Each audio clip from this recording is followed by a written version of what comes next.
Every Premier League club's greatest academy graduate. Youth prospects and building a young homegrown team is always the dream scenario for fans of any football club in the modern game. Ultimately, there is nothing more likable than a team your club has built from the ground up.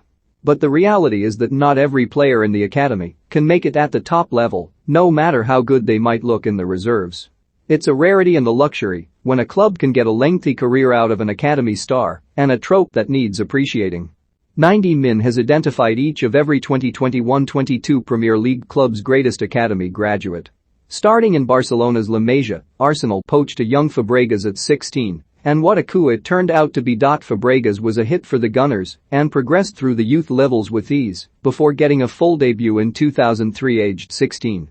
The Spaniard blossomed into one of Europe's most graceful yet efficient midfielders and was club captain by 2008. Joining the club as a 6-year-old, Villa knew they had struck gold with Grealish from early on. He made his debut in 2013 as a substitute against Manchester City and would quickly turn into the club's most technically gifted players. Villa fought off interest as they declined and kept hold of Grealish, allowing him to mature into a player worthy of a British record transfer fee, having brought them back to the Premier League in 2020.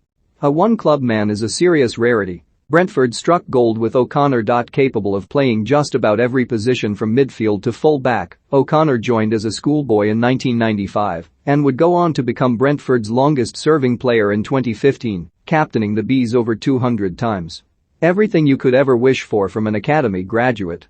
With the work Graham Potter has done since joining Brighton in 2019, expect this name to change in the coming years. A club that has recently put a greater push on youth progression, the man symbolizing that in the side is Dunk. He signed at under-12 level and has blossomed into the club's captain, guiding them in their ascent to Premier League football and becoming an England international in the process. Known best for his historic spell with Arsenal and insufferable commentary lines in FIFA 21, Dixon actually started in the north of England. He joined Burnley as an apprentice in 1980 and would turn pro for the club, spending 2 years in the first team but rarely appearing before moving on. Humble beginnings for the Gunners' trophy-winning full-back. While not every youth academy star can make it, Chelsea ought to be doing a little better considering just how much talent they produce. In the midst of their spending and success, though, John Terry was the local lad setting the standard. He joined Chelsea from West Ham aged 14 and would debut in 1998. That debut led to a 19-year career where Terry captained the Blues and developed into one of the world's best defenders. You know you're a special talent when Sir Alex Ferguson makes you his final signing at Manchester United before his retirement. While it didn't work out in Manchester for Zaha, it didn't reflect on his abilities. He re-signed for Crystal Palace and has since worked towards club legend status, adding flair and technical excellence to a minnow side. He's often been priced out of a second big move, but that hasn't tainted his ability. Coupling aggression and the fearlessness of youth with an unrelenting technical flair and street ability, Everton had a star on their hands in a debuting 16-year-old Rooney. That 2002 debut saw him develop into a ruthless goal-getter over 2 years before Manchester United came calling. Now United and England's top scorer, Everton birthed arguably the nation's greatest ever player. While Milner has hardly ever been deemed one of Britain's most exciting footballers, his legacy is supremely underrated. Stints at title-winning Liverpool and Manchester City as a key player were preceded by a humble beginning early in his career. Milner rose through the ranks at Leeds and became the youngest Premier League scorer for the club in 2002, serving as the beacon of hope before their 2004 relegation. Honorable mention to Andy King, who stuck with Leicester and saw them go from the Championship to Premier League winners, but Lineker takes top prize. While Lineker didn't win a top division league title with the Foxes, he did bag goals for fun and helped them back into the top flight in 1982-83, before eventually moving on to Everton for an £800,000 fee in 1985. While the Premier League evaded him during his career, nothing limits Gerrard from being a legend at Liverpool. The local lad that signed professional terms at 17 and debuted in 1998, Gerrard grew into Mr. Liverpool and was captained by 2003, lifting the Champions League with his boyhood side 2 years later and becoming one of the best midfielders in the world.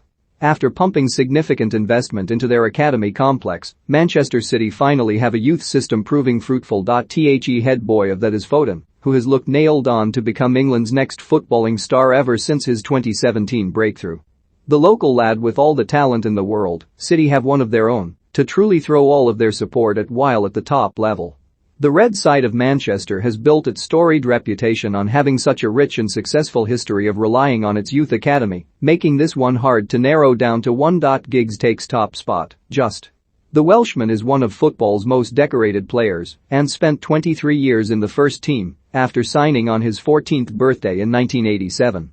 Ferguson marvelled about Giggs' endless abilities as he became key to United's prolonged legacy of success throughout the 90s and 2000s. In the eyes of so many, Gascoigne still holds the title of English football's greatest ever player. And Newcastle is where it started. The local lad with endless amounts of talent and promise, Gazza debuted for the Magpies in 1985 after impressing in the youth ranks and soon became their star player, holding any Newcastle hopes on his shoulders. Before that incident at the 2010 World Cup, Green's stock was always rather high. And if you can look beyond the gaffe, he's actually had a more than respectable career. 12-time England international, started at Norwich and had become a key figure as the first choice by 2003. Green kept 18 clean sheets as the Canaries won promotion to the Premier League and moved to West Ham to stay in the Premier League in 2006. Before becoming a multi-time Champions League winner and ripping apart the Premier League with Tottenham, Bale started quietly with Southampton. He debuted for the club aged just 16 in 2006 and quickly gained a reputation for being a young, attacking left-back who could bang a free kick when called upon.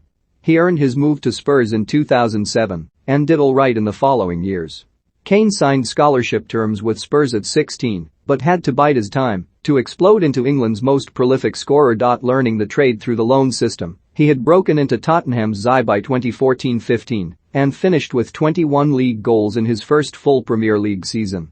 Spurs have since seen him develop into one of the world's most complete forwards, although trophies continue to evade him. While Young is remembered mostly for his time at Manchester United following success at Aston Villa, it all started at Watford. Young joined Watford aged 10 and stayed on as part-timer, having not been offered a scholarship in 2001 in order to force a way into the side. He earned a pro deal and debuted aged 18 in 2003, blossoming into a tricky winger with bags of technique and, eventually, a league title winner in 2 countries. Harsh on Mark Noble, who is considered Mr. West Ham for his service, but Rice looks set to succeed his legacy in fine fashion, be it with the Hammers or elsewhere. Since breaking through in 2017, Rice has developed into a captain and leader for West Ham.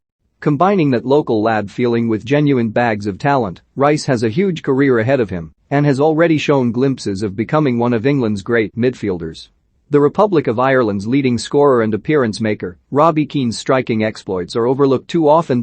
Before heading stateside and becoming an MLS talisman, Keane started life in the Midlands with Wolves, signing aged 15 and scoring twice on his debut by 17. Keane lit up the first division with his goals and, with Wolves struggling financially, he was sold in 1999 for a British record fee for a teenager.